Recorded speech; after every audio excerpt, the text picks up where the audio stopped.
우리는 지난주부터 고린도전서를 보고 있습니다. 오늘은 고린도전서 2장입니다. 지난주에 1장을 마무리하면서 끝부분에 보면은 1장 마지막에 23절부터 보면은 여러분이 거듭난 것은 썩어질 씨로 된 것이 아니라 썩지 않을 씨로 된 것이니 이렇게 말씀을 합니다. 그래서 1장은 우리가 지난주에 우리가 받은 구원이 무엇인지 이것의 가치가 어떠한지 제대로 생각하고 판단해야 됨을 이제 이야기를 하면서 이 1장 23절 말씀과 같이 우리가 이 거듭난 것이 썩어질 씨로 된 것이 아니다. 하나님의 살아있고 항상 있는 말씀으로 된 것이다. 그러면서 24절에 모든 육체는 풀과 같고 그의 모든 영광은 풀의 꽃과 같도다. 풀은 시들고 꽃은 떨어지나 주의 말씀은 영원토록 있도다. 그렇습니다.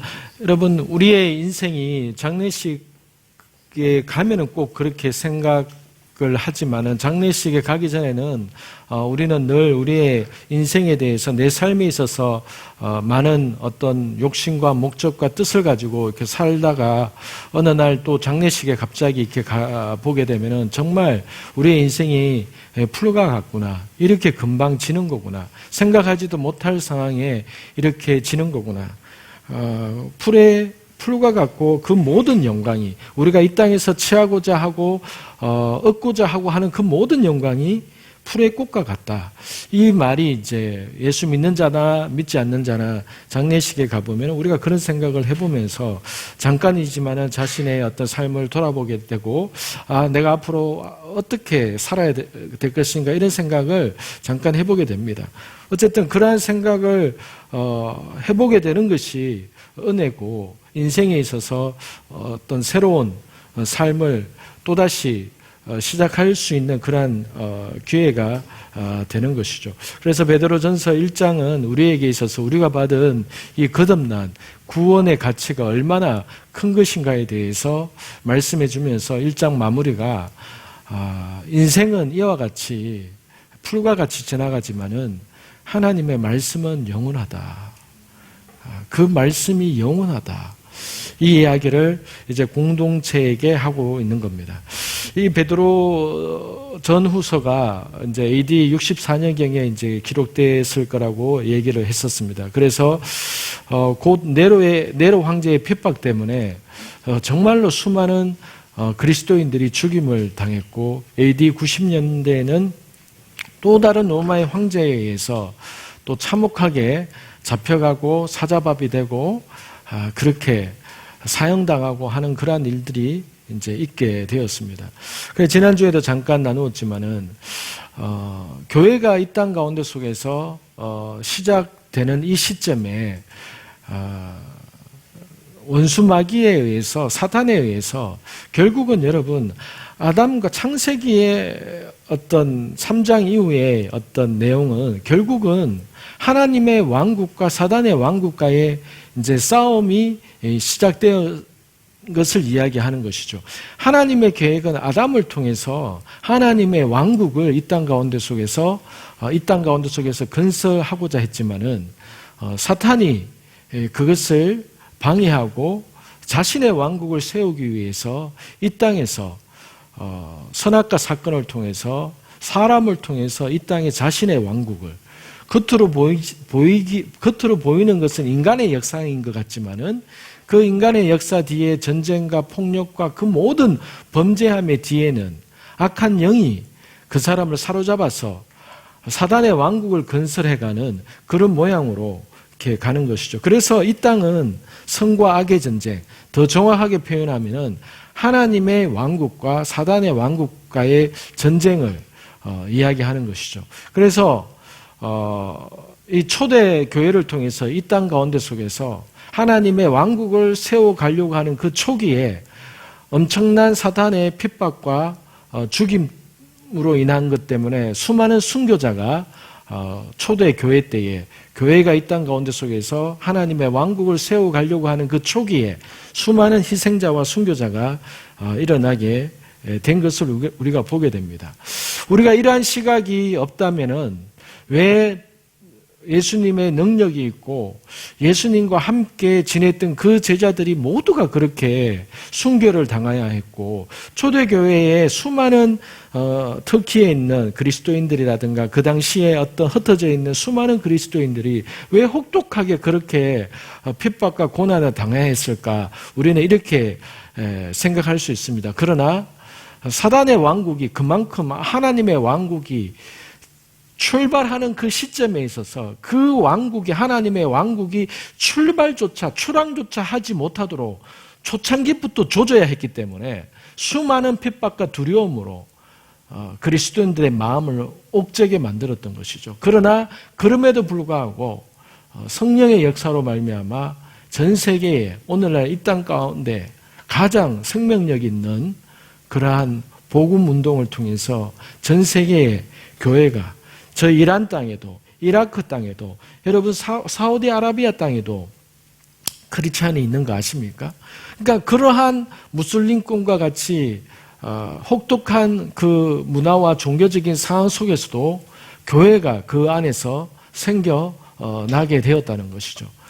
그런데 마지막 때에 교회의 시작인 어떤 교회의 역사로 본다면 교회의 어떤 알파라고 할 수 있는, 시작이라고 할 수 있는 그 초기에 극심한 박해와 핍박과 죽음이 있었던 것과 같이 교회의 마지막 때에도, 이 세상의 마지막 때에도 사탄은 자신이 이제 얼마 남지 않았다는 것을 알기 때문에 될 수 있는 한 많은 사람들을 끌어안고 자폭하기 위해서 초기 때와 같은 극심한 박해와 두려움과 미혹을 통해서 수많은 크리스찬들을 안고 같이 죽기 위해서 일들을 행하고 있는 것이죠. 그래서 기독교 역사에서 보자면은, 우리가 큰 시각을 가지고 본다면은 교회가 출발하는 시기에 극심한 박해가 있었던 것과 같이 이 땅에 하나님의 왕국이 거의 완성되려고 하는 이 마지막 말세 때에도 초기와 같은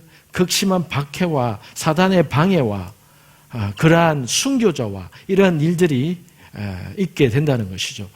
그런 측면에서 본다면은 교회의 시작과 끝자락이 가운데 속에서 이 중간지대에서 하나님의 자녀로서 믿다가 살아간 사람들은 결국은 어떤 하나님의 지혜에 있어서는, 그들에게 있어서는 풍성하지 못했지만은 처음과 마지막에 핍박을 경험하거나 당하지 않고 죽었던 자들이기 때문에 어떤 면에 있어서는, 어떤 핍박이나 고난이나 두려움이라는 어떤 관점에 있어서는 이 중간지대에서, 이 중간세기에서 하나님을 믿다가 죽은 사람들은, 그들은 편안하게 그렇게 죽었다라고 할 수 있는 것이죠. 그러나 초기와 마지막 때의 크리스찬들에게는 엄청난 박해와 핍박이 기다리고 있다는 것이죠.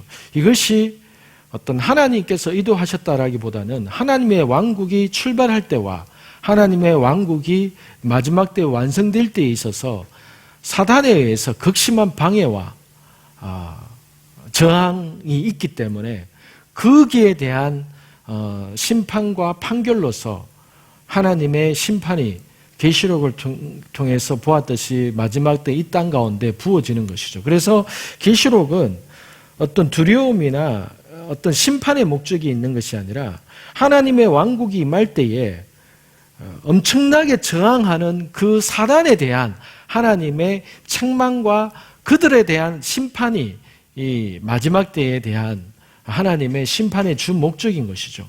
사람에 대한 심판의 목적이 있는 것이 아니라 사단에 대해서, 하나님의 왕국에 대해서 끝까지 저항하고 그 사단의 수하가 되어서 그리스도의 왕국을 방해하고 저항하는 자들에게 대해서는 어떠한 자비도 없게 되는 일들이 마지막 때에 있게 된다는 것이죠. 그런 측면에 있어서 이 베드로 사도는 이 베드로 전후서를 통해서 여러분 공동체에 있어서는 썼던 겁니다. 그리고 사도 요한은 요한계시록을 아시아에 있는 7교회라는 이러한 공동체에 썼던 겁니다. 즉 초기에 극심한 박해와 이러한 죽음의 위협 안에서도 예수 그리스도에 인해서 정말로 죽음보다도 더한 사랑으로 뭉쳐진 공동체가 있었던 것이죠. 여러분, 마지막 때에도 결국은 여러분, 하나님의 진짜로 예수 그리스도를 온전히 신뢰하고 믿고 살아가는 그러한 공동체들이 마지막으로 이렇게 남게 된다는 것이죠. 그래서 여러분, 우리가 공동체로 함께 모인다는 것은 이거는 너무나도 큰 은혜고 감사한 것인 겁니다. 베드로가 이 편지를 공동체에 썼습니다. 사도 요한도 요한계시록을 공동체에 썼습니다. 여러분, 마지막 때를 살아가는 우리들로서 개인적으로 신앙생활을 지켜가기가 힘든 시기입니다. 공동체적으로 우리가 병을 치유받고 도움을 받고 하나님의 음성을 듣고 하는 이러한 공동체가 온전하게 세워져 있는 것이 얼마나 큰 힘이 되는지 모릅니다. 그러나 더더욱 우리가 어떤 교회 공동체라고 해서 다 같은 공동체가 아니라 여러분, 교회 안에서도 한번 생각해 보시기 바랍니다. 교회 안에서도 그냥 교회를 다니면서 그 교회 안에 있는 성도들 간에도 얼마나 생각이 다릅니까? 얼마나 믿음이 다릅니까? 같은 교회를 다닌다 할지라도 믿음과 영적인 수준과 생각의 차이가 얼마나 많이 있습니까? 그래서 같은 교회를 다니지만은 저 사람과 내하고는 별개로 생각하면서 그냥 내가 예배하러 와서 예배드리고 가고 하는 사람들이 얼마나 많습니까? 그것이 여러분 성경에서 말하는 공동체겠습니까? 마지막 때에 여러분 같은 마음을 가지고 같은 뜻을 품고 같은 영적인 수준을 가지고 같은 영적인 열린 마음을 가지고 가는 사람들이 함께 신앙생활을 한다는 것은 이것은 얼마나 귀한 것인지 모릅니다. 그래서 여러분 옆에 있는 이 사람들이 여러분에게 있어서 얼마나 귀한 사람들인지 모르는 겁니다. 때로는 여러분 정말로 마지막 때가 되면은 여러분 가족들 안에서도 어떤 갈림이 있을 겁니다. 가족들 안에서도. 그러나 정말 마지막 때에 우리가 이 생명을 다해서 내 신앙을 지키거나 주님 오심을 기다리는 데 있어서 지금 옆에 있는 이와 같은 사람들이 그러한 수준으로서 함께 갈 수 있는 겁니다. 그렇기 때문에 여러분 지금 옆에 있는 사람들이 얼마나 사실 귀한 지체들이고 하나님의 가족이라는 사실을 우리는 깨달아야 됩니다. 옆에 있는 사람을 한번 보시기 바랍니다. 이게 그냥 주어진 사람이 아닙니다. 옆에 있는 이 사람들 때문에 내가 은혜를 받을 수 있고 힘을 받을 수 있고 격려를 받을 수 있고 하나님의 음성을 통해서 우리가 세워질 수 있는 겁니다. 교회라고 해서 이것이 다 되느냐? 다 안 됩니다, 여러분. 여러분이 잘 알지 않습니까?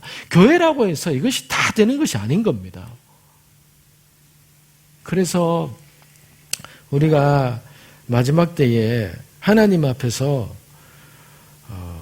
여러분 저는 믿기로는 그 마지막 때가 되면은요, 마지막 때가 아니라 앞으로 뭐 이게 얼마 지나서인지는 잘 모르겠지만은 첫째로 많은 여러분 주변에 있는 교회 다니는 사람들이 언젠가 여러분들에게 다니엘서를 좀 가르쳐달라, 계시록을 좀 가르쳐달라, 이런 사람들이 엄청나게 많을 겁니다. 왜요?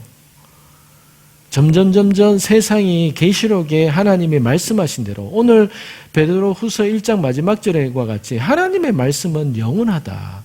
이 말씀은 반드시 이루어진다. 이렇게 말씀하셨기 때문에 계시록에 있는 말씀대로 이 세상은 갈 수밖에 없는 거거든요. 그런데 정말로 임박한 때가 되었을 때에 교회 안에 있는 수많은 사람들이 이 계시록에 있어서 말씀이 이게 무슨 뜻인지 알지 못하고 헤매면서 이 계시록을 나에게 좀 가르쳐달라. 때가 되어서 그렇게 얘기하고 그렇게 두드리고 하는 사람들이 굉장히 많을 겁니다.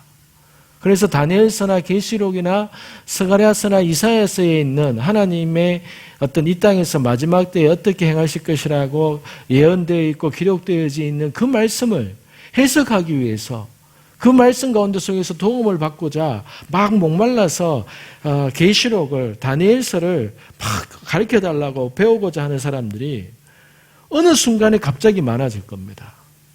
그런데 그때가 되면은요, 많은 목회자나 많은 성도들이 그것을 갑자기 푼다고 달려들지만은 이미 마음에 두려움과 걱정, 근심이 많기 때문에 그 말씀이 말씀대로 온전히 마음 가운데 잘 받아들여지가 않고 미혹이 엄청나게 그때는 사람들을 많이 미혹하게 될 겁니다.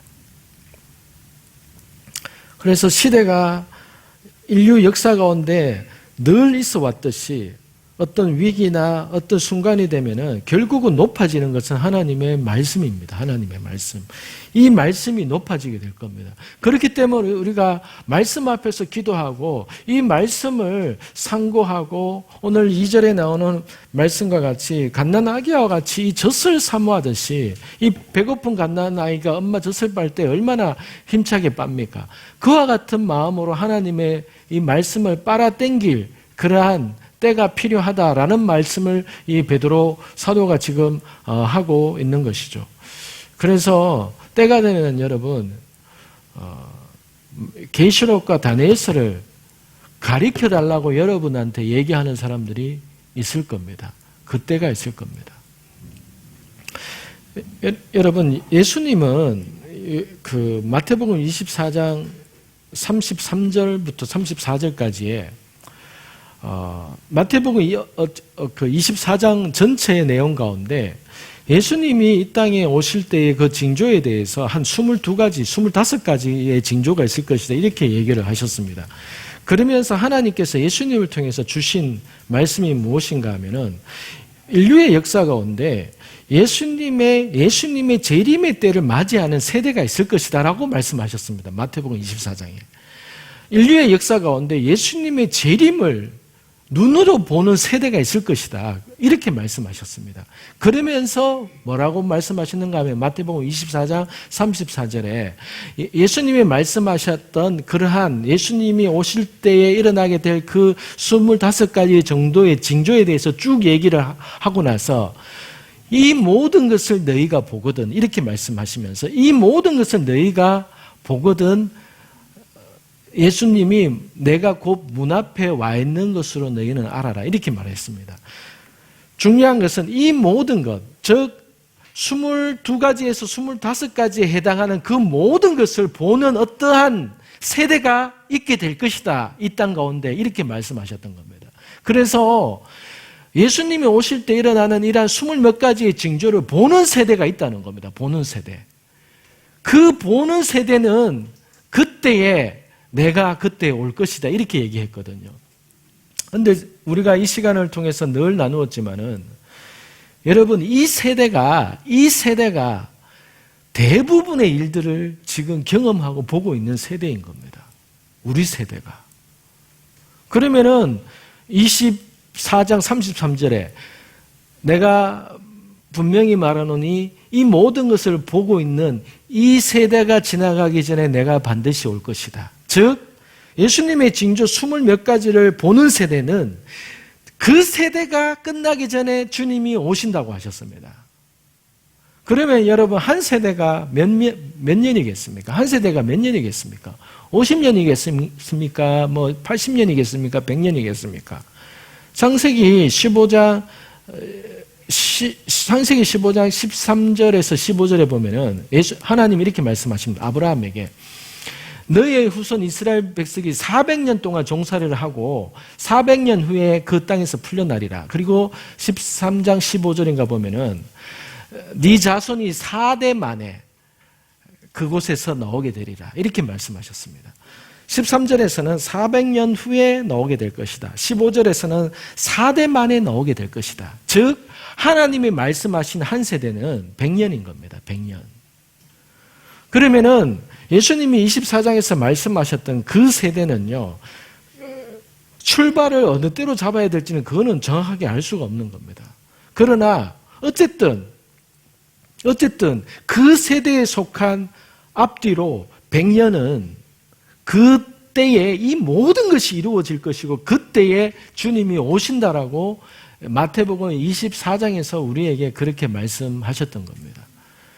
그래서 인류 역사 이래로 여러분 이 세대는 굉장히 특별한 세대인 겁니다. 이 세대에 산다는 것은 굉장히 특별한 세대인 것이죠. 그래서 마이클 비클 목사님, 많은 한국 교회에서 이단이라고 얘기하고 하는 그 마이클 비클 목사님, 40년 전인가요? 80년대인 걸로 알고 있어요. 80년대에 자기 교회에 있는 어떤 성도가 마이클 비클 목사님한테 와가지고 당신이 24시간 운영되는 기도의 집을 할 것이다. 그리고 그 세대가 되면 당신이 하게 되는 그 기도의 집에 대해서 전 세계에 있는 사람들이 손바닥에 TV를 들고 당신이 하는 그 기도의 집을 손바닥에서 볼 것이다. 차이나에 있는 사람이든 중국에 있는 사람이든 아프리카에 있는 사람이든 농사를 짓는 사람이든 간에 당신이 하고 있는 그 사역을 손바닥 크기의 조그만 TV를 가지고 그것을 보게 될 것이다. 이 얘기를 들었을 때 마이클 비클 목사님은 무슨 소리인지 이해를 못했다는 거예요. 무슨 소리인지. 그런데 그로부터 20년이 지났을 때에 기도의 집을 시작하게 되었고 지금은 전 세계의 기도의 집이 미국에 있는 IHOP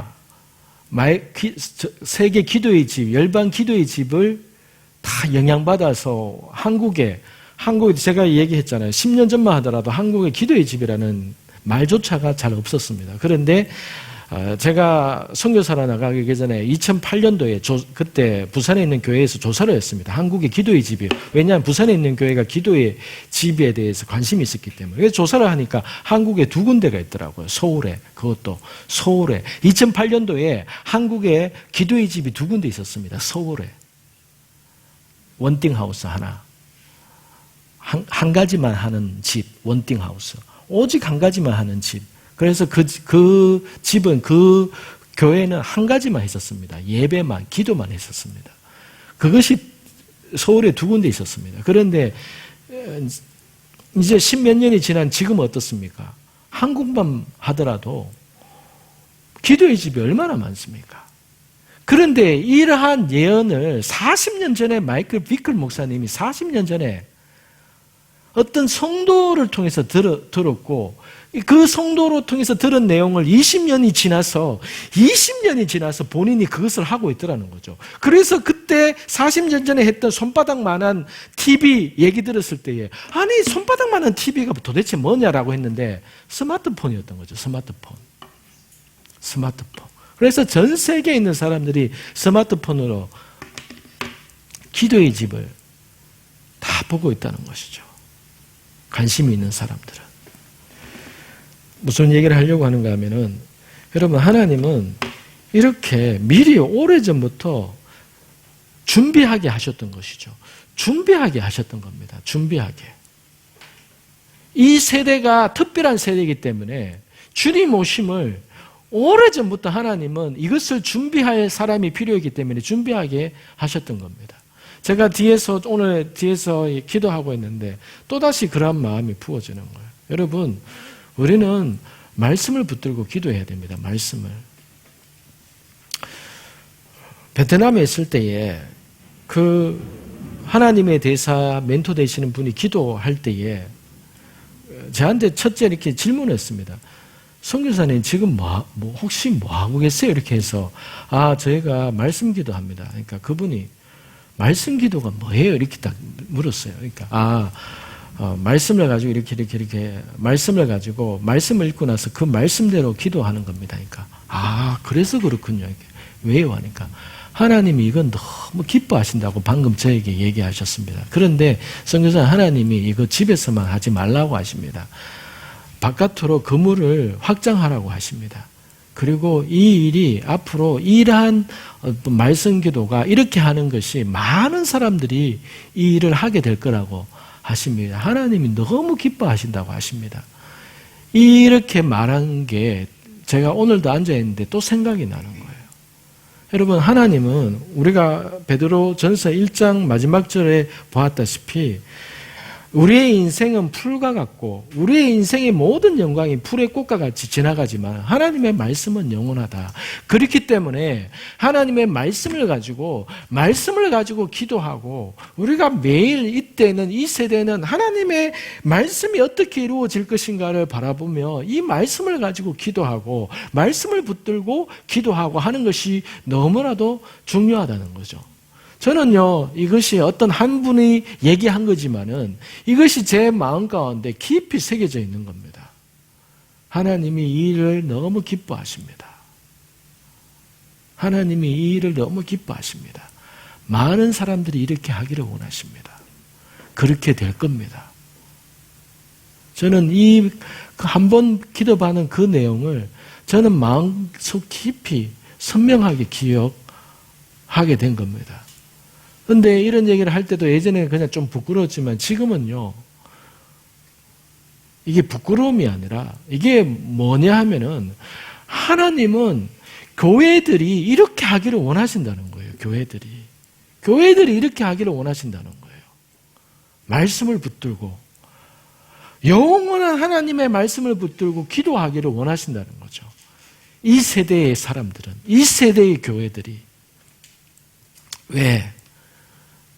앞으로의 우리가 경험하게 될, 어쩌면 우리가 겪게 될 일들이 우리의 상상을 초월하는 일들이기 때문에.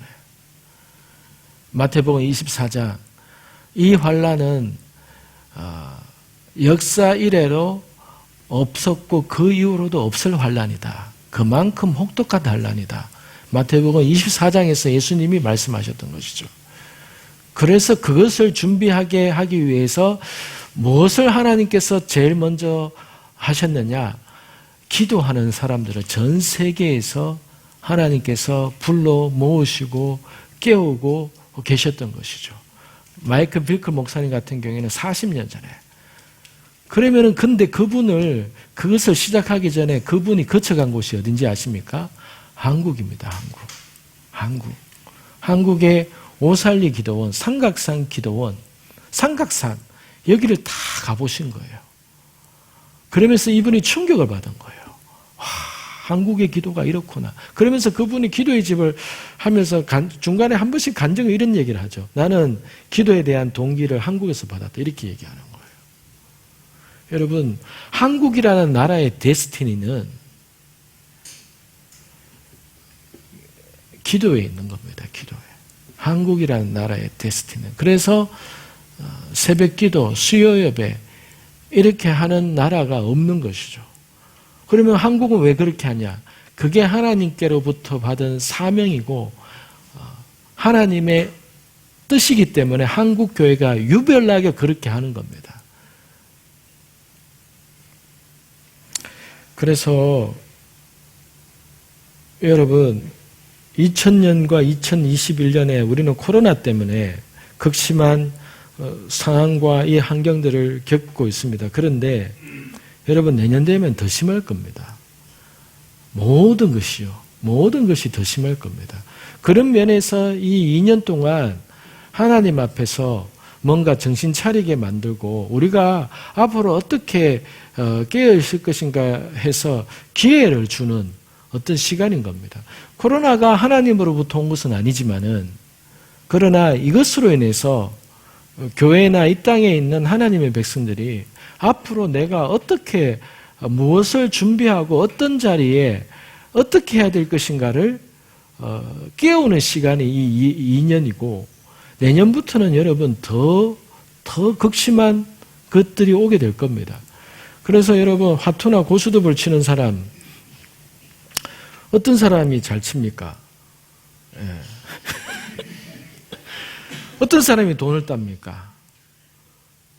무엇을 들고 있어야 될지, 무엇을 빨리 내야 될지, 그거를 아는 사람이 잘 치는 거잖아요. 그러니까 내가 어떤 패를 가지고 있어야 되는지, 내가 어떤 패를 버려야 되는지, 이거를 빠르게 판단하는 사람이 초반에 그것을 잘하는 사람이 잘하잖아요. 그러니까 여러분, 우리는 이 2000년과 2001년을 이렇게 보내면서 하나님 앞에서 내가 무엇을 가지고 있어야 되는지, 무엇을 버려야 되는지, 이것이 판단이 되어져야 되는 것이죠. 이 고소득과 하나님의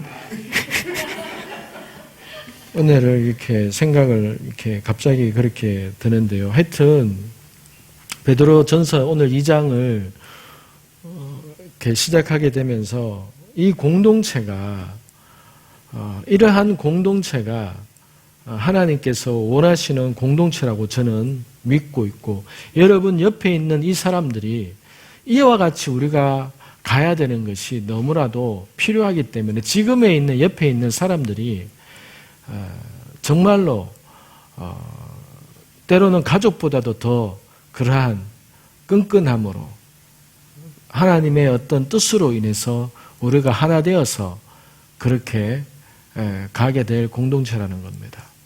그래서 여러분 더 친밀해지시고 더 도움을 받고 도움을 주고 사랑하고 하는 그런 공동체가 되기를 축복합니다. 그런 의미에서 오늘 하여튼 포도주도 열심히 이렇게 한 마음이 되어서 담고 그런 시간을 갖게 될 것 같습니다. 베드로 전서 2장입니다. 2장은 20분 만에 아마 마치게 될 것 같습니다. 1절, 2절입니다. 그러므로 여러분은 모든 악의와 모든 거짓과 위선과 시기와 모든 비방의 말을 버리십시오. 갓난 아기들을 같이 신령하고 순전한 젖을 사모하십시오. 이는 여러분이 구원에 이르도록 자라게 하려는 것입니다. 그러므로 이렇게 얘기합니다. 아까 나누었다시피 인생은 풀과 같고 인생의 모든 영광이 풀의 꽃과 같이 시드나 하나님의 말씀은 영원하다. 이 세상은 하나님의 말씀으로 시작되었기 때문에 끝도 하나님의 말씀으로 될 것이다. 그래서 영원한 것이 말씀이기 때문에 그러므로 우리가 모든 악의와 여기서 말하는 모든 악의는 의도적으로 하는 사람에게 피해를 주기 위해서 의도적으로 계획적으로 하는 악을 얘기합니다. 모든 거짓과 위선과 앞뒤가 다른 것을 얘기하죠. 시기와 모든 비방의 말을 버리십시오. 이것을 바울이 베드로가 공동체에 하고 있는 겁니다. 이 공동체 안에 원수마귀가 이러한 것들을 계속 사람의 마음과 생각 가운데 계속 이거 심어 놓는다는 거죠. 왜? 공동체가 깨지니까. 그렇게 하면 이렇게 됐을 때 공동체가 깨지니까. 그래서 베드로는 이 공동체에 이것을 말하고 있는 것이고 사탄도 이 공동체에게 끊임없이 이것들을 이렇게 주입한다는 것이죠. 그러나 2절 가난한 아기들 같이 신령하고 순전한 젖을 사모하십시오. 이것을 이기고 이것을 우리가 승리할 수 있는 길은 신령한 젖을 사모하는 것, 하나님의 말씀을 붙들고 기도하는 것, 이것이 신령한 젖을 사모하는 이것이 우리에게 있는 1절에 있는 이러한 모든 것들을 이길 수 있는 그러한 한 방법인 겁니다. 이는 여러분이 구원에 이르도록 자라게 하려는 것입니다. 우리로 하여금 이기게 하시고 우리로 하여금 이 마지막 때에 하나님 앞에서 끝까지 우리를 향한 하나님의 뜻을 이루게 하는 그러한 방법이라는 거죠. 신령한 젖을 사모하십시오. 갓난 아기들 같이. 아기는 뭐 다른 거 먹을 수 있습니까? 먹을 게 없죠. 오로지 젖이죠. 오로지 젖. 다른 것은 해롭잖아요. 그러니까 오로지 젖만 줄기차게 빠는 거죠. 배부를 때까지. 오로지 하나님의 말씀에 집중해야 될 때가 있다는 겁니다. 하나님의 말씀에. 사모하십시오. 여러분, 저와 여러분이 더 말씀에 사모할 수 있게 되기를 원합니다. 하나님께서 우리에게 사모할 수 있는 그 마음을, 그 회복의 마음을 허락해 주시기를 예수 이름으로 축복합니다. 여러분의 마음과 생각 가운데 하나님의 말씀이 더 부릴듯이 사모하게 되는 그 마음이 하나님께서 우리에게 이 시간 내려주시기를 예수 이름으로 축복합니다. 3절 여러분이 주의 인자하심을 맛보았으면 그렇게 하십시오. 주의 인자하심을 맛보았으면 그렇게 됩니다. 하나님의 인자하심을 맛본 사람은 그렇게 됩니다. 그래서 인자하심을 맛보았으면 그렇게 하십시오. 4절, 사람에게는 버림을 당하셨으나 하나님께는 택하심을 받은 보배로운 산돌이신 예수께 나아가 여러분 자신도 산돌들처럼 신령한 집으로 세워주십시오. 그래서 예수 그리스도로 인해 하나님께서 기쁘게 받으실 만한 제사를 드리는 거룩한 제사장이 되십시오. 사람에게는 버림을 받으셨으나 하나님께는 택하심을 받은 보배로운 산돌이신 예수께 나아가, 이 예수님이 이 땅에 계셨을 때에는 사람들에게는 버림을 받으셨다라고 되어 있습니다. 예수님도 이 땅에 계셨을 때는 버림을 당하셨다. 그리고 그러므로 우리가 이 땅에 살 때는 여러분, 우리가 사람한테, 많은 사람에게 인정이나 칭찬을 받는 것은 애초에 불가능한 일이라는 겁니다. 예수님께서 사람들에게 버림을 당하셨고 그렇게 했듯이, 그러므로 우리가 이 땅에 살 때에 많은 사람들에게 내가 인정을 받으려고 하는 것, 예수 믿지 않는 자들에게 내가 뭔가 칭찬이나 뭔가 인정을 받으려고 하는 것 자체가 우리에게 부질없는 욕심이 될 수 있는 것이죠.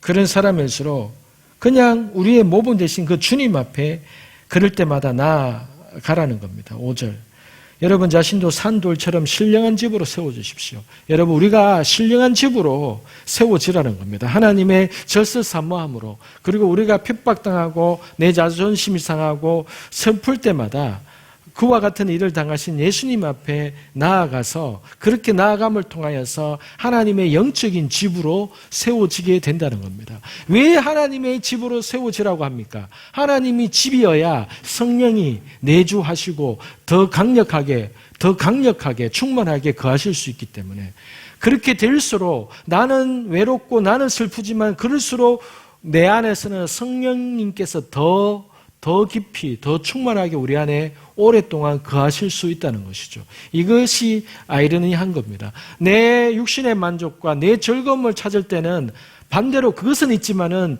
성령의 충만함은 덜하지만은, 내가 반대로 사람에게 외로움을 당하고 내 마음 가운데 슬픔 가운데 있을 때는 오히려 성령의 은혜는 더 크게 역사할 수 있는 그 환경으로 만들어지게 된다는 겁니다. 대부분 이런 것들이 우리의 자의에 의해서라기보다는 어쩔 수 없이 우리가 그렇게 되는 경우가 많이 있는 것이고, 그 맛을 보게 되면 그 외로움의 맛을, 그 성령 충만한 그 은혜를 맛보게 되면은 점점 내가 이렇게 살아도 되는 거구나, 내가 이렇게 하니까 하나님의 은혜가 더한 거구나 하면서 그러한 외로움도 즐기게 되고, 혼자 있는 시간도 하나님과 주님과 깊이 있게 친밀한 시간으로 만들어갈 수 있는 능력이 된다는 것이죠.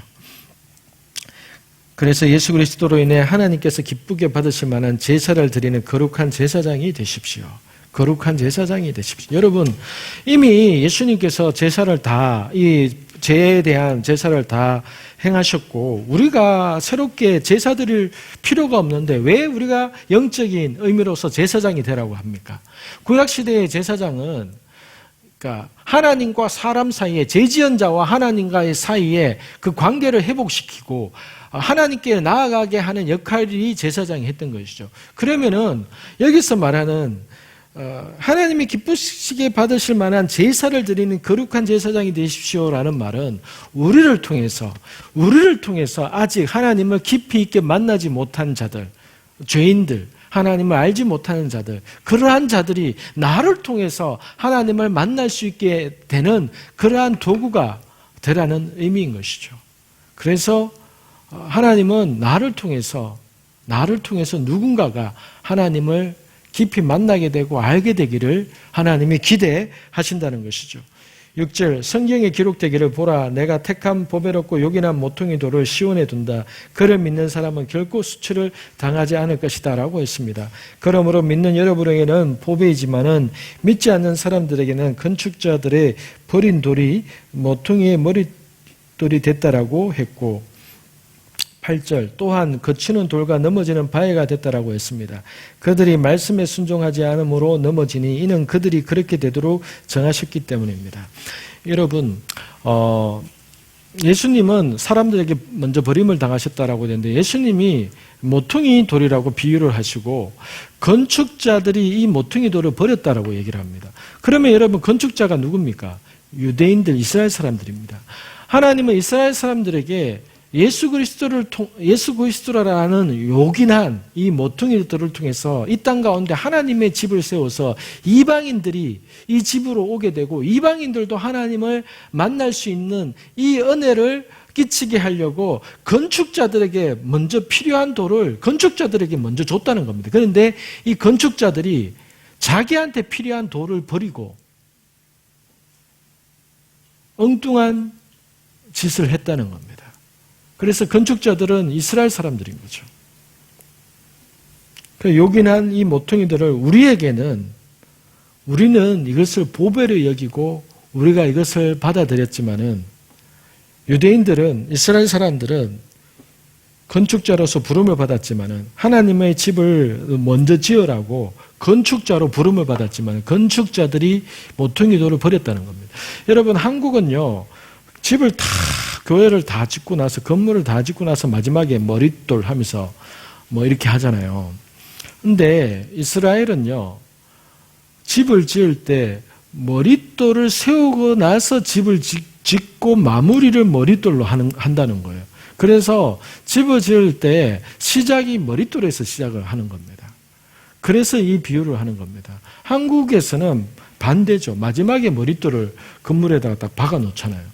그런데 이스라엘은 머릿돌을 세우고 거기서부터 출발을 해서 집을 짓는다는 겁니다. 그래서 첫 시작이 중요한데 첫 시작에 이 돌을 유대인들이 버렸다는 겁니다. 그런데 8절에 이는 그들이 그렇게 되도록 정하셨기 때문입니다. 이것이 마치 여러분 지난주에도 얘기했다시피 구원받을 자와 천국 갈 자를 하나님이 미리 정하신 것처럼 이렇게 충분히 오해될 수 있는 구절입니다. 그런데 지난주에도 얘기했다시피 하나님께서 그렇게 정하셨다면 굳이 하나님께서 이방인들에게 복음을 전하고 하는 이러한 모든 일들도 하나님이 이미 정하시는데 하나님이 몰아가시는 방향이 있는데 뭘 자꾸 사람의 순종을 기다리고 사람이 전적으로 순종하기를 하나님께서 이렇게 애타게 기다릴 필요가 없는 것이죠. 이것이 그러한 식으로 만약에 해석을 하게 되면 어떠한 여지의 문을 여느냐 하면은 선악과도 하나님께서 그럼 정하신 게 아니냐, 이러한 해석의 문을 열어주는 겁니다.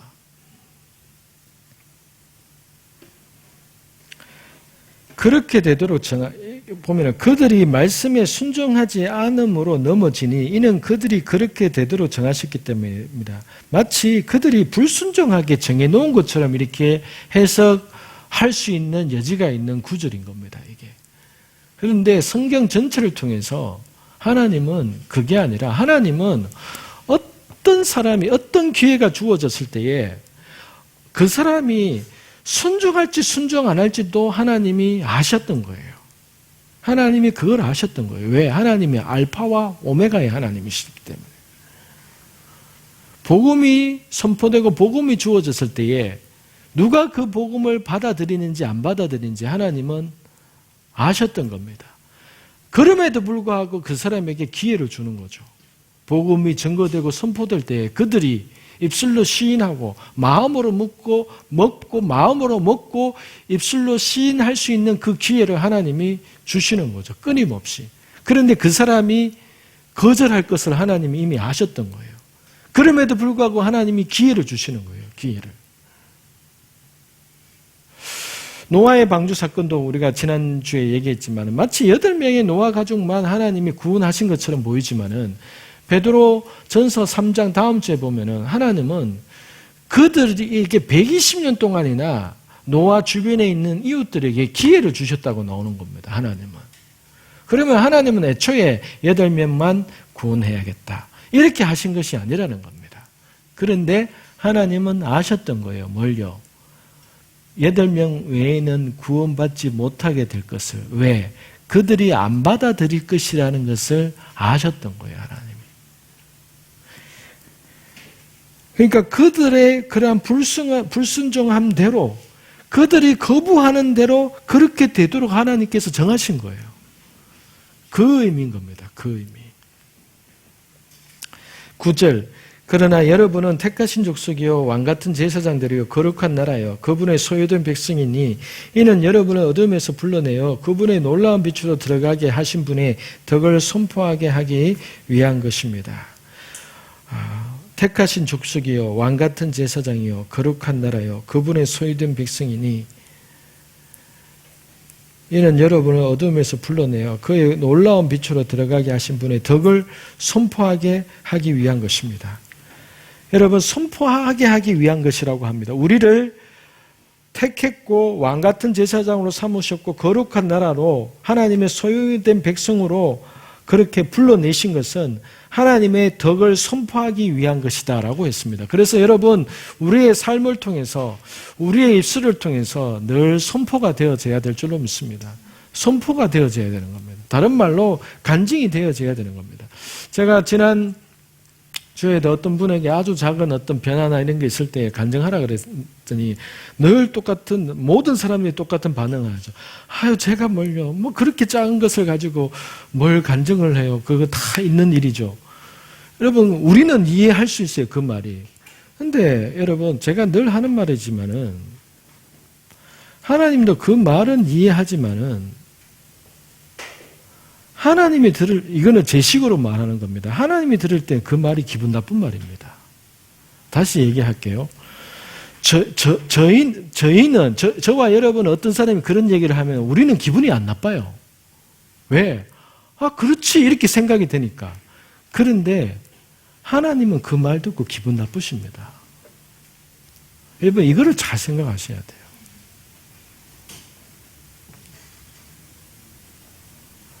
내 은혜를 저렇게 생각하는 거구나. 내가 준 은혜를 쟤는 저렇게 가볍게 생각하는 거구나. 저게 그냥 흔한 일이라고 생각하는 거구나.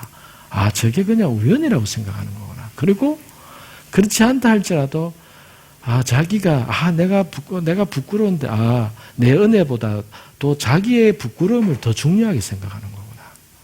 하나님은 우리를 왕같은 제사장으로 택하신 족속으로 삼으신 목적은 선포하게 하기 위해서 그렇게 했다라고 말하는 겁니다. 그런데 선포를 안 하는 거예요, 우리가. 왜? 내가 부끄러워서. 남이 나를 어떻게 볼까 싶어가지고.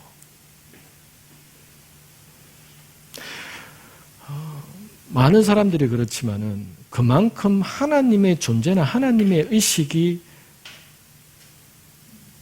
하나님이 내 앞에 살아계신 존재로서는 잘 보이지 않으니까 하나님의 의식이 그만큼 약하다는 겁니다. 하나님이 살아계신데, 그리고 그 은혜를 하나님이 주신 것임에도 불구하고 눈에 보이지 않으니까 우리는 그냥 그렇게 늘 생활 속에서 그러한 삶을 반복하면서 사는 겁니다. 그런데 그러한 것이 하나님의 은혜를 받는 데에 걸림돌이 된다고는 또 생각을 안 해요, 사람들이. 그러면서 하나님께 대해서는 또 섭섭해하는 거예요.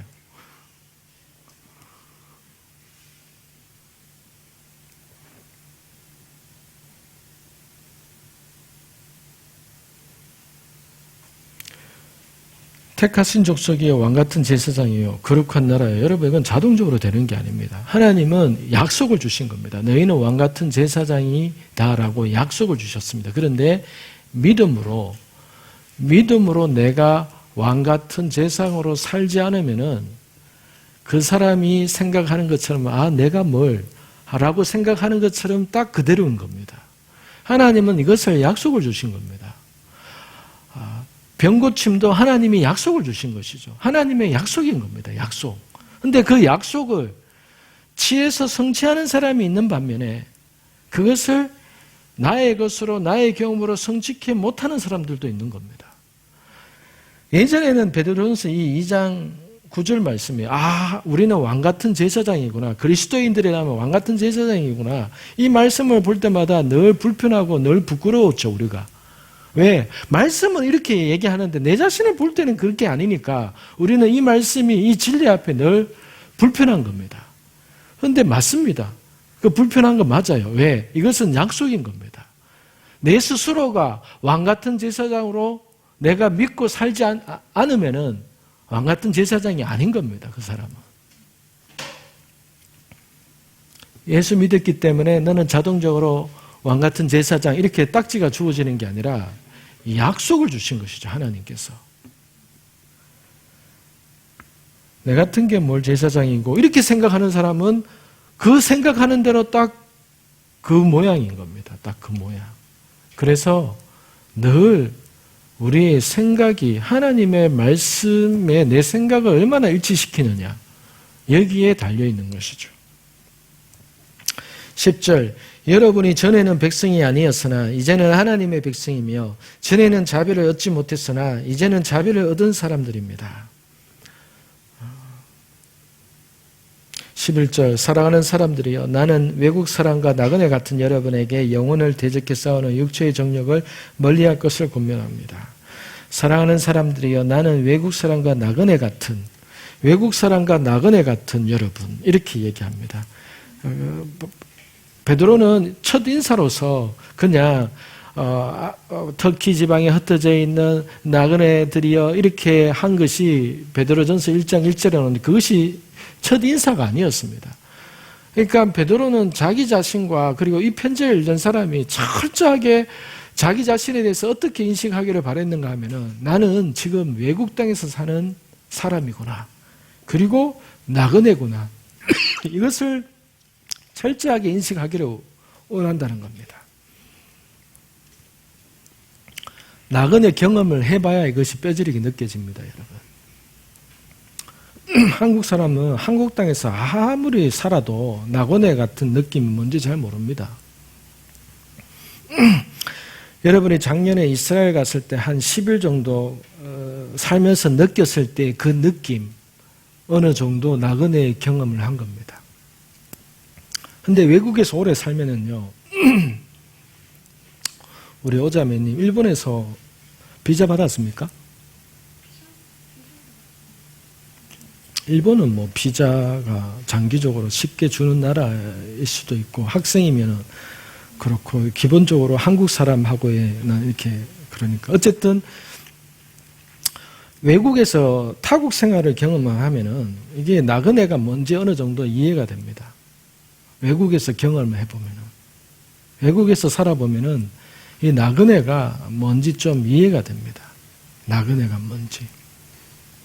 근데 그 느낌 그대로 여기에서 우리가 살기를 바라신다는 거예요. 그 느낌 그대로. 그래서 초막전이나 이럴 때 되면은 우리도 이스라엘처럼 저 바깥에 천막 전역 한번 살아볼 필요도 있는 겁니다. 그 불편함과 그 사람들의 시선과 저 사람들 왜 저래? 9월 10 며칠이 이제 초막절이라서 초막절 되면 이스라엘 사람들은 베란다에다가 집 앞에다가 이렇게 집을 지어놓고 물론 거기서 먹고 자고 하지는 않아요. 지금은 이제 그냥 이제 잠깐 거기에서 식사하고 뭐 교제하고 막 이렇게 하는 것이죠. 그런데 그 절기를 하나님께서 이 땅에 천년왕국이 이루어질 때까지 천년왕국이 끝날 때까지 계속 지키기를 원했던 것이죠. 왜요? 하나님은 정말로 여러분, 저와 여러분들에게 우리가 가게 될 하나님이 예비하신 그 집이 있다는 겁니다. 여러분 옛날에는 우리가 그 집이 천국에 있다고 믿었죠. 아닙니다. 그 집은 이 땅에 내려옵니다. 요한계시록 22장 새하늘과 새 땅이 이 땅에 내려오는 겁니다. 천년왕국이 끝나면은 야호 이제 하나님 나라에 가는 거구나가 아니라 새 예루살렘과 새 땅이 이 땅에 내려오는 겁니다. 그래서 이 땅에 천지개벽이 일어나는 겁니다. 그래서 이 땅에서 주님과 함께 영원토록 살게 되는 것이 그것이 그 하나님 나라인 겁니다. 그래서 하나님 나라의 개념은 사도신경에서 나오는 하나님의 우편에 앉아 계시다라고 얘기할 때 하나님이 지금 있는 그 공간을 하나님의 나라로 얘기하기도 하고 공간적인 개념으로서 지금 하나님이 계신 곳을 하나님의 나라라고 얘기를 하고 하나님이 통치할 이 땅 가운데 속에서 눈에 보이는 이 자연 만물이 완전히 뒤바뀌질 때가 오는데 그때에 그곳에서 하나님의 나라 그곳에서 영원토록 살게 될 나라 그곳이 여러분 하나님의 나라 우리가 실제적으로 살게 될 나라가 그곳인 겁니다. 우리가 천국 가서 하늘나라 가서 사는 게 아닙니다, 여러분. 대부분의 교회 다니는 사람들이 그렇게 알고 있습니다. 대부분의 교회 다니는 사람들이. 그런데 계시록 22장에 보면은 하늘에서 내려온다고 되어 있습니다. 그래서 하나님은 저와 여러분이 나그네라는 것에 대해서 뼈저리게 느끼기를 원하시는 겁니다. 나그네. 여러분, 저와 여러분은 나그네입니다. 나그네. 제일 힘든 게 비자입니다, 여러분. 비자. 그리고 좀 자존심 상하고 막 그런 게 우리는 무조건 비쌉니다. 현지인들은 싸게 싸요. 물론 좀 발달한 나라는 안 그렇지만은 대부분 동남아시아 이런 데 가면은요, 외국인이 무조건 비싸게 내야 돼요. 처음에는 선교사들이 처음 가면 또 그걸 또 깎겠다고 막 싸웁니다. 왜 저 사람한테는 1,000원 주고 팔았는데 왜 내한테는 2,000원 달라고 하냐 하면서 막 싸웁니다. 외국인 값을 내야 되는 거예요. 외국인 값을. 그 사람들은 아는 거예요. 저 한국 사람한테는 이것이 2,000원 해도 하나도 안 비싸다는 것을 그들은 아는 거예요. 그래서 2,000원 달라고 하는 거예요, 그들은. 현지인한테는 1,000원 달라고 하지만. 그런 것들도 처음에는 막 속상하고 불편하고 막 그런 겁니다. 하여튼 외국에서 살면은 당하는 그러한, 꼭 당한다기보다는 어떤 정서적으로 마음으로 느껴지는 게 있습니다. 느껴지는 게. 여기가 내 집 아니구나. 이런 느낌이 있는 겁니다. 여기가 내 집이 아니구나. 그런 느낌들.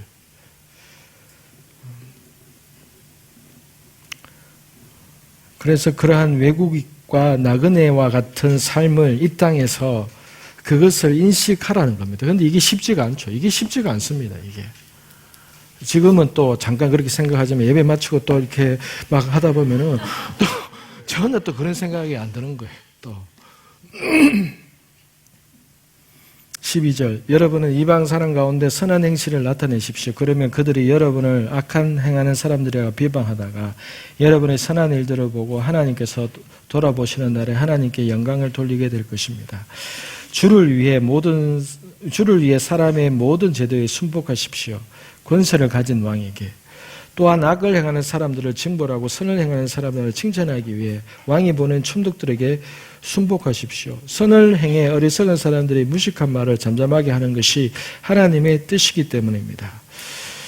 여러분, 이 말씀이 이제 어떤 권위에 대해서 순복하라 이 말인 겁니다. 권위에 대해서.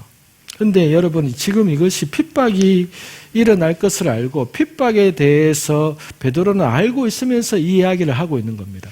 무슨 말이냐 하면은 예수 믿는 것 때문에 야 너희 죽이겠다 하고 너에게 부당한 대우를 주고 하면은 당해라 이렇게 얘기를 하는 겁니다. 싸우지 말고 당해라 이렇게 얘기를 하는 겁니다. 여러분, 저는 이정훈 교수님의 말을 다 찬성을 하는 것은 아니지만은 교회가 현재 어떤 한국 정부에 어떻게 대처해야 되는 거에 대해서는 제 개인적으로는 그분의 어떤 논리나 전략이 되게 고차원적이라고 저는 생각을 합니다. 그런데 현재 유튜브 중에서 핫한 목사님이 한 분 계십니다. 그런데 그분이 이정훈 교수님에 대해서 이제 완전히 비판하는 것은 아니지만 이정훈 교수님 다 좋은데 교회에 대해서 그런 얘기들이 불편하고 이정훈 교수가 역시 신앙이 어리다 보니까 막 그렇다 이런 식으로 얘기를 하는데 제 개인적으로는 그분의 수준이 더 낮아요. 제가 볼 때는 그 목사님의 생각과 이 수준이 이정훈 교수님을 못 따라가요. 그분의 그 목사님의 생각이 제 개인적으로는.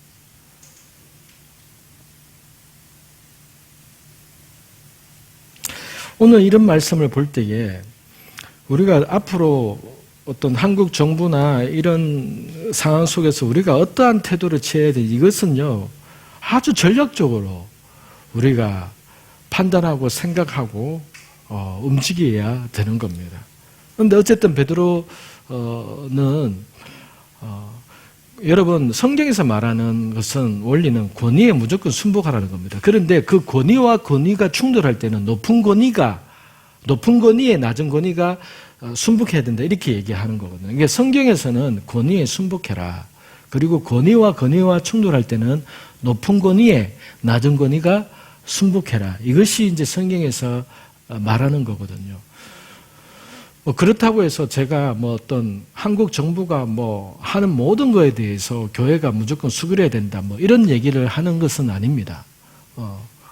근데 일일이 이것을 얘기하면은 얘기가 길어지고 이렇게 하기 때문에 어쨌든 전략적으로 하되 어떤 그런 측면에 있어서 저는 이정훈 교수님이 말하는 것이 훨씬 고차원적이고 성숙한 태도라고 저는 개인적으로는 그렇다는 거죠. 근데 많은 목사님들 아니지만 이제 유튜브에 어떤 보니까 그러한 이정훈 교수님의 말을 되게 막 이렇게 평가절하하시는 목사님이 계시더라고요. 그분도 되게 유명해요. 그분 댓글 보면은 역시 목사님 대단하십니다 하면서 이런 댓글이 수백 개가 돼요. 그래서 이게 제 관점에 봤을 때는 한국 교회 목회자나 성도들은 다 이런 관점이겠구나 이렇게 생각이 드는 겁니다. 이정훈 교수님이 물론 신앙적으로 미숙한 부분이 있죠. 그런데 정부와 교회 간의 어떤 전략에 있어서는 제가 개인적으로 제가 느낄 때에는 이정훈 교수님의 그 말이 저는 맞다고 봅니다. 저는 제 개인적으로는 맞다고 봅니다. 저는 이정훈 교수님을 그런 쪽에 있어서는 그분이 오히려 더 전략이 맞다고 봅니다.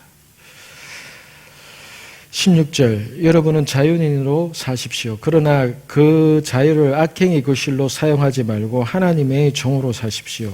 모든 사람을 존경하고 형제들을 사랑하며 하나님을 두려워하고 왕을 공경하십시오. 이런 얘기를 하고 있는 것이죠. 18절 종들이여 여러분 하나님은요 요한복음 3장 16절에 하나님이 세상을 이처럼 사랑하사 독생자를 주셨으니 하나님이 세상을 얼마만큼 사랑하시느냐 독생자를 줄 만큼 이처럼 사랑하신다. 그래서 하나님은요 상식을 파괴하는 것이 아니라 상식을 포함하고 계시는 분입니다. 여러분 어느 때가 되면 교회를 핍박하는 때가 오겠지만은 이제 교회를 핍박하는 사람들의 무리 중에는 자기의 양심도 이것이 부당하는 것을 알면서 핍박하는 사람도 있고 마지막 때가 돼서는 이제 어떤 짐승에 의해서 적그리스도에 의해서 그 영이 훅 가서 자기가 뭐 하는 짓인지도 모르면서 교회를 핍박하는 사람도 있는데 어쨌든 간에 하나님은 상식 안에서 그러니까 하나님은 모든 사람들 앞에서도 하나님의 그 종의와 공평을 통해서 하나님은 영광 받으시고 사랑받기를 원하시는 것이지 하나님은 대단하십니다. 하나님이 정말 예수 그리스도에 믿는 사람의 수준과 생각이 정말 대단하구나 이런 이야기를 듣고 싶어 하시는 것이지 우리의 어떤 말과 행동 때문에 저 편협한 사람들 이런 평가를 받기를 원치 않으세요. 하나님은 마치 우리가 우리에게 있어서 예배가 소중하고 중요하죠. 그러나 어떤 우리가 소중하게 생각하는 진리에 대해서 우리는 타협 안 하는 게 맞습니다. 그러나 그것이 세상 사람들한테 보여지고 말을 하는 데 있어서는 지혜가 필요하다는 겁니다. 무슨 말이냐? 우리는 목숨보다 더 중요한 게 예배인데 이런 식으로 얘기를 하면은 세상 사람들이 그 말을 이해를 하겠냐는 겁니다. 그 말을 이해하겠습니까? 편협하다 생각하지. 어떻게 말을 하냐, 어떻게 전달하느냐 이게 중요하다는 겁니다. 예배 중요하죠. 예배 안 중요하다고 얘기하는 게 아니에요. 이정훈 교수님은. 그런데 이정훈 교수님을 판단하고 하는 사람들은 목사님은 마치 이정훈 교수님이 신앙이 어리니까 예배가 어떠한지도 모르니까 저 사람이 저렇게 얘기한다라고 목회자들이 판단을 하는 것 같아요. 하나님은 여러분, 하나님은 우리뿐만 아니라 하나님은요, 세상 안에서도 하나님은 높임 받기를 원하시는 거예요. 그러니까 교회가, 우리 믿는 자가 사람들에게 어떻게 다가가느냐. 이건 하나님의 지혜와 하나님의 성숙함과 아버지의 마음을 얼마만큼 아느냐, 여기에 달려있는 겁니다. 목회자라고 해서 목회자가 성도보다 하나님을 더 깊이 알고 그런 거 없습니다. 하나님과 친밀하게 지낸 사람이 하나님을 더 깊이 아는 거죠.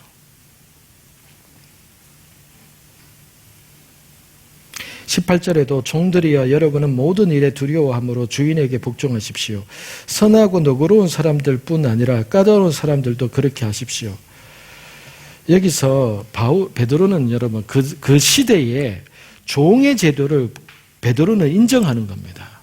여러분 하나님 나라에서는 이것이 인정이 됩니까? 인정이 안 되는 겁니다. 그럼 베드로가 잘못하는 거 아닙니까? 그렇게 생각하는 것이 제가 얘기하면은 그것이 한 단계의 수준이 낮은 생각이라는 거예요. 무슨 말이냐 하면은 하나님은 그 시대의 하나님인데 그 시대 안에서 그 인간이 저지르는 그 죄악들에 대해서 하나님이 일일이 다 고치고 그러시는 분이 아니라는 겁니다.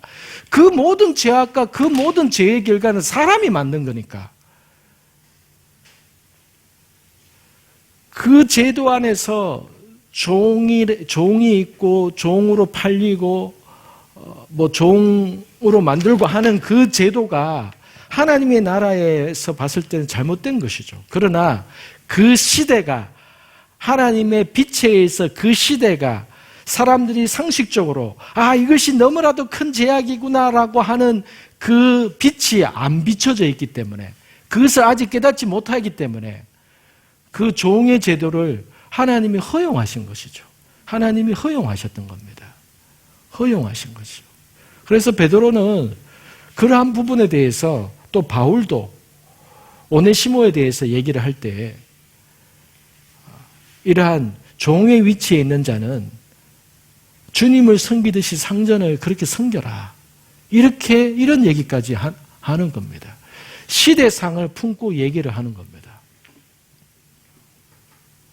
하나님이 그 시대에, 구약 시대에 후궁이라든가 아니면은 하나님이 일부 다처제를 하나님이 찬성하신 분이 아니잖아요. 그런데 하나님이 허용하셨던 겁니다. 허용을. 그 시대 속에서는. 그렇기 때문에 여기에서 베드로가 얘기하는 것은 종이여라고 얘기를 하면서 마치 베드로가 이 종의 제도를 찬성하는 것처럼 보일 수 있지만은 찬성이 아니라 이것을 인정하고 있는 겁니다. 이 상황을, 이 제도를 인정하고 있는 겁니다. 베드로가 그 시대에서. 그래서 현재 종으로서 예수 믿게 되었을 때 그 종의 신분으로서 내가 하나님 앞에서 어떻게 이 주인과의 관계를 해야 될지 그것을 알아가라는 겁니다. 19절 어떤 사람이 억울하게 고난을 당하고 하나님의 생각하며 슬픔을 참으면 이것은 은혜입니다. 여러분이 죄를 지어 매를 맞고 참으면 무슨 칭찬이 있겠습니다. 그러나 여러분이 선을 행하다 고난을 받고 참으면 이것은 하나님 앞에 은혜입니다. 여러분은 이것을 위해 부름을 받았습니다. 또 여기서 이렇게 말합니다. 여러분은 이것을 위해 부름을 받았습니다. 그리스도께서도 여러분을 위해 고난을 당하시고 여러분에게 본을 남겨주심으로 그분의 발자취를 따르게 하셨습니다. 여러분 우리가 이러한 세상 가운데 속에서 이렇게 부름을 받았는데 우리의 어떤 삶과 우리의 어떤 입술을 통해서 우리 주변에 있는 사람들이 수준 높은 하나님 나라의 문화와 하나님 나라의 그 생각과 그 말들을 깨닫기를 원하고 우리의 제도가 우리의 사회의 수준이 이게 뭔가 잘못되었구나라고 깨닫기를 원하게 된다는 거죠. 이게 하나님의 아버지의 마음이 23절 그분은 모욕을 당하셨으나 모욕으로 갚지 않으셨고 고난을 당하셨으나 위협하지 않으셨고 공의로 심판하시는 분에게 자기를 맡기셨습니다. 여러분 예수님이 철저하게 인간으로서 십자가를 지실 때까지 고난과 모욕을 당하셨는데 예수님도 인간이셨잖아요. 그렇기 때문에 한 번도 욱하고 싶은 마음이 없었을까요? 단 한 번도. 있었을 거예요. 욱하고 싶은 마음이 있었을 거예요. 아버지 용서해 주세요. 야, 니 와봐라. 니 아까 뭐라고 그랬노? 이놈의 새끼. 내가 지금까지 내가 내 자신에 대해서 얘기 안 했는데 내가 사실은 말이야 하면서 얘기 좀 하고 속을 좀 풀고 나서 아버지 죄송합니다. 이렇게 하면 되잖아요. 근데 그렇게 함으로 인해서 십자가 사건까지 지는 데에 있어서 이게 틀어지는 일이 발생되니까 하나님은 또다시 뭔가 대책을 마련해야 되는 것이죠. 하나님은 하실 수 있었겠죠. 그런데 예수님은 철저하게 하나님이 계획하신 대로만 하기로 모욕을 당하고 고난을 당해도 자신의 그 어떠함으로 대하지 않았다는 것이죠. 그렇게 하셨을 때에 이 시간 안에서 뭔가 틀어지기 때문에 그분은 죄를 지으신 일도 없고 그 입에는 거짓이 없었으며 그분은 모욕을 당하셨으나 24절 그분이 친히 나무에 달려 자기 몸으로 우리의 죄를 짊어지셨으니 이는 우리가 죄에 대해 죽고 의에 대해 살게 하려는 것입니다. 그분이 채찍에 맞음으로 여러분이 나음을 입었습니다. 그분이 채찍이 맞음으로 여러분이 나음을 입었습니다. 이것은 여러분 육체적인 나음을 얘기를 하는 겁니다. 우리가 예수님의 그 십자가 사건을 통해서 우리가 영혼의 구원을 받았듯이 하나님은 우리의 영혼의 구원뿐만 아니라 이 땅 가운데 속에서 우리의 육신의 어떤 질병까지도 주님이 이미 담당하셨다라고 선포하는 겁니다. 그래서 케네스 해기 목사님은 이 말씀 때문에 그분이 침상에서 1년인가요? 1년 동안 침상에 누워있다가 이 말씀을 가지고 그분이 채찍이 맞음으로 말미암아 내가 나음을 입었습니다 하면서 일어나신 거예요.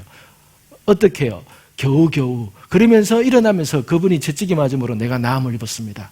그러니까 자신의 현실은 몸이 안 움직이고 고통이 있지만은 계속해서 영원한 말씀을 선포한 거예요. 어디에다가요? 자신의 생각과 자신의 몸에다가. 그래서 지팡이를 쥐고 침대에서 일어나서 제가 상상을 해보는 거예요. 침대에 일어나서 지팡이를 쥐고 겨우 한 발짝 내딛으면서도 어떻게 말하느냐?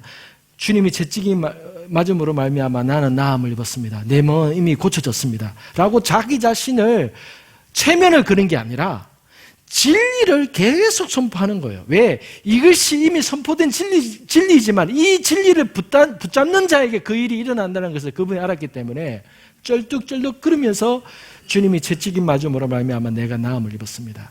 주님이 채찍이 맞음으로 내가 나음을 입었습니다.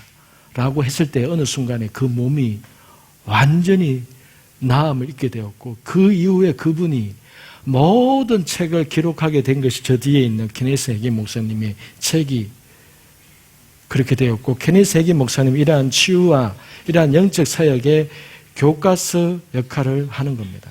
그래서 오늘날 미국의 모든 치유 사역자나 예언 사역자나 이러한 모든 영성 운동가들의 교과서 중에 하나가 케네스 해기 목사님입니다. 케네스 해기 목사님은 교과서입니다. 교과서. 치유나 영적인 사역에 있어서. 그래서 모든 사람들은 그러한 영적인 모든 어떤 그 사역하시는 분들이 케네스 해기 목사님의 그 책과 그 밑에서 훈련을 받은 사람들입니다. 오늘날 미국에서 이렇게 활동하고 하시는 분들이 저와 같이 또 책을 통해서 영향을 받았든지. 그래서 제가 네팔 가서 제 목회자로서도 부끄럽게 믿음이 이런 거구나라고 제가 믿음을 고쳐먹기 시작한 거죠. 믿음이 이건 거구나. 그래서 말씀을 먼저 붙들기 시작했고 그 이후에 현실이 이루어지게 된다는 것을 저도 그때서야 알게 된 것이죠. 저도 그때서야. 그래서 여러분 그분이 채찍이 맞음으로 말미암아 여러분이 나음을 입었습니다. 이것이 진리인 겁니다. 십자가 사건이 진리인 만큼 이것도 진리인 겁니다.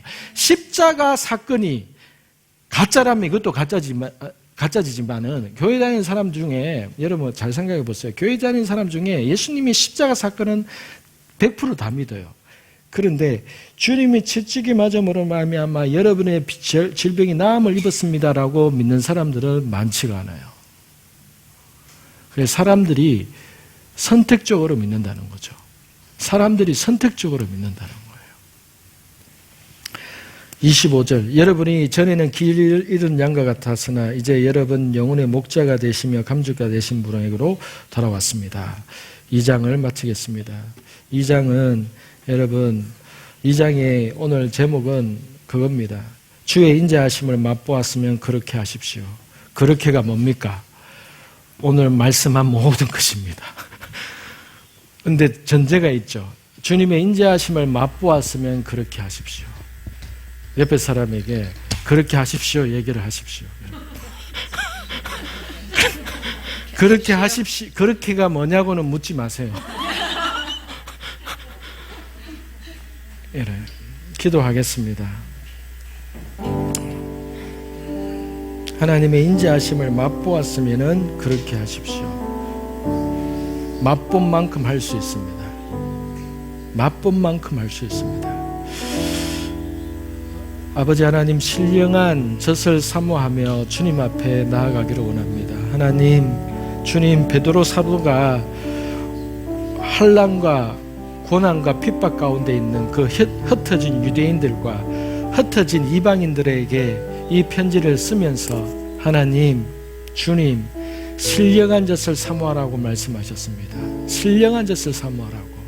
그리고 하나님, 그 모든 고난과 핍박과 환경을 나그네이기 때문에 당하는 것이다라고 생각하라고 했습니다. 하나님, 우리가 하나님의 인자하심을 더 맛보기를 원합니다. 또한 우리가 하나님의 인자하심을 맛본 만큼 주님, 오늘 말씀하신 대로 그렇게 살기를 원합니다. 그렇게 행하겠습니다. 그렇게 하겠습니다. 아버지, 주님 말씀하신 대로 그렇게 될 것을 믿고 그렇게 행하는 자가 되겠습니다.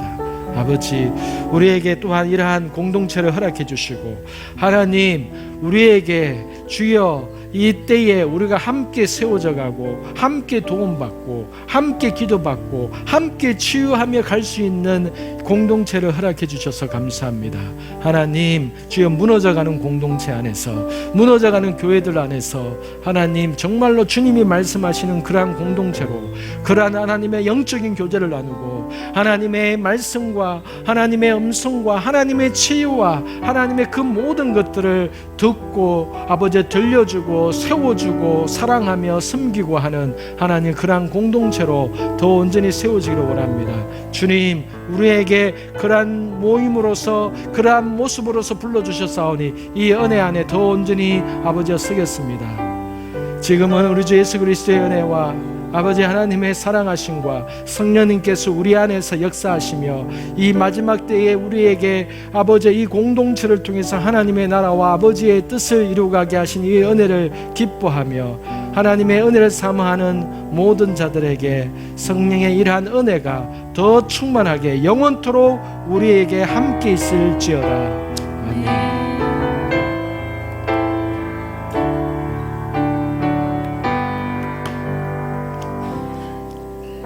지금 서